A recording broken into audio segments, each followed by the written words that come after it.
po si Alvin Garcia.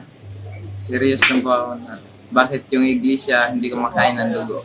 Yung tanong na yon, kapatid na Jerry, kilalang kilala mo Iglesia ni Cristo.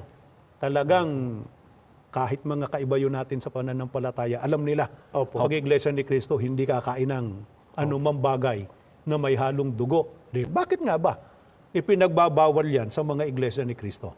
Aral po ng banal na kasulatan, kapatid na Arnel, na ang tao pinagbabawalan ng ating Panginoong Diyos na kumain po ng dugo. Dito po sa Aklat ng Mga Gawa sa 15:28 hanggang 29, sa udyok ng Espiritu Santo, ang naging pasya namin ay huwag na kayong atangan ng iba pang pasanin, maliban sa mga bagay na talagang kailangan.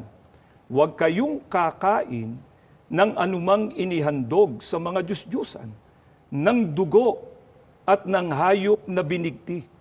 Huwag kayong makikiapid, layuan ninyo ang mga bagay na ito, at mapapabuti kayo. Paalam. Maliwanag po sa pagtuturo sa atin ng banal na kasulatan na itinuro ng mga apostol na huwag silang kakain ng anumang inihandog sa mga Diyos-Diyusan, kasama na po dyan ang dugo, maging yung hayop na binigti. Pag sinabing huwag, Katumbas po ito ng pagbabawal po.